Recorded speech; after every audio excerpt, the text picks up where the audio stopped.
3 tools for increasing alertness. Now actually kind of 4 maybe. The first one would be to not eat.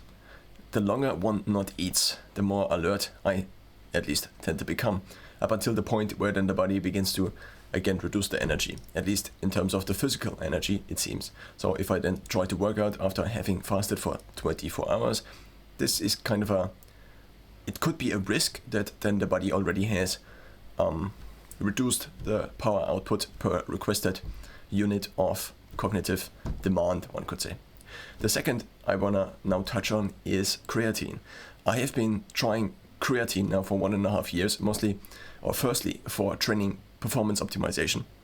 And it seems to improve my training ability. First of all, my intensity, but second of all, also the maximum load, for example. Not necessarily the cardiovascular load, but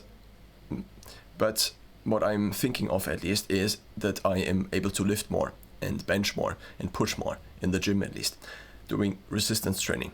Now, the third tool I wanna discuss might be considered unconventional. Nonetheless, it is part of daily life. So one could try to withhold basically urination, and the same goes for the other thing.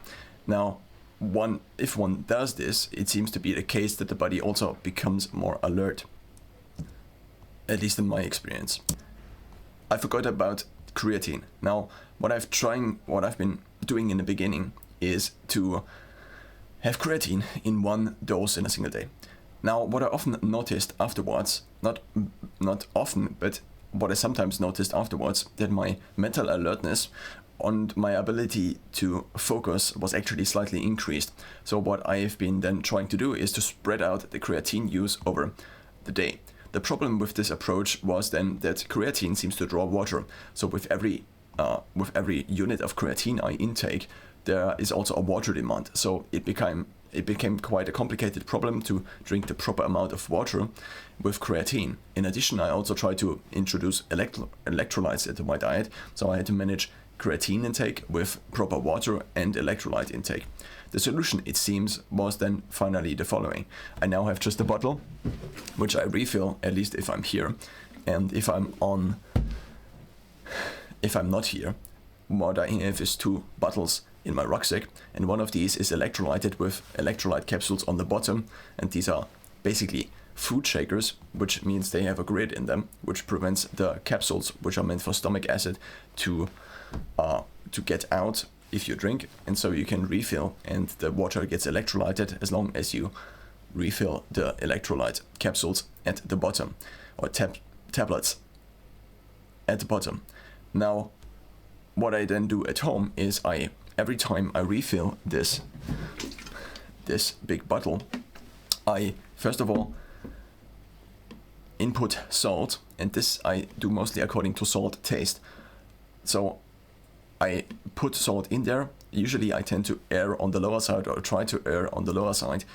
Why? Because then if this happens to be not salty enough, then I can pour in more salt. Whereas if I already have too much salt, then I cannot dilute the salt density by getting more water in.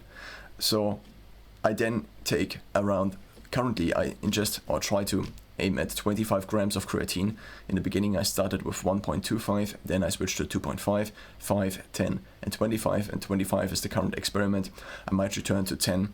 I am not entirely sure what the marginal increase, not necessarily marginal, but I'm actually 2.5ing the dose compared to the 10 grams, what the difference is. But it seems to be the case that in the last weeks and months I have been somewhat more mentally capable compared to the months before. But I am not necessarily able to tease this out as creatine as the main variable. But this also seems to be mostly dependent on diet, nutrition, and exercise. One could say creatine is part of the diet as a supplement, but so what I'm doing is basically with every unit of water I intake currently, or most of the units of water I intake, at least when I'm here, is that I intake also creatine, which then I use. So I then use the short-term effect of creatine to, at least in my eyes, kind of not necessarily stabilize, but to increase my mental power output, which to a certain extent seems to work. I'm not entirely sure what the problems of this could be and would be. I did have a problem with my liver values being too high, which was around almost a year ago right now, and I'm not entirely sure what the liver values are as of now because I haven't retested them, but they did go down a couple of months after, at least a little bit. They trended at least downwards into the normal range.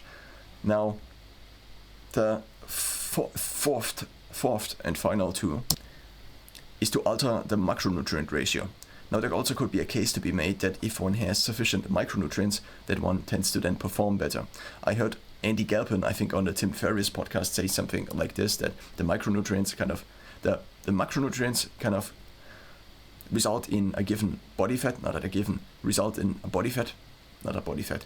The macronutrients result in body composition or determine body composition, and the micronutrients kind of limit performance or result in basically the performance. Something like this. I'm not entirely sure if I'm quoting this right, or more paraphrasing it right.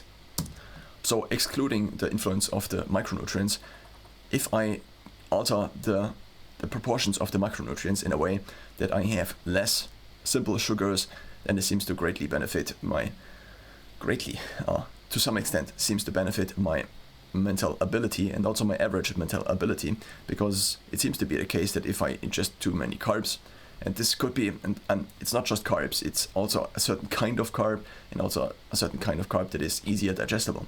For example, I've currently been trying in the last couple of weeks different kinds of protein powders as kind of the main source of protein in order to make different kinds of meal shakes, at least for some part of the day or for some part of my nutrition. And whey protein, even though it only contains 4 grams of carbs, which are, I think, mostly milk sugar. So it's 4 grams of the 4 grams are declared as sugar, and I think this is milk sugar. I'm not entirely sure, but it would seem reasonable. And so if I have this and I have too many of these, let's say 3 protein shakes, then it seems to be the case that my body temperature seems to increase, as approximated by skin temperature, as measured on the Phoenix 7S Pro by Garmin, and also by my subjective feeling of temperature. And this often becomes almost uncomfortable, especially then in summer. And so in total, these were the 4 different things I discovered that increase my alertness.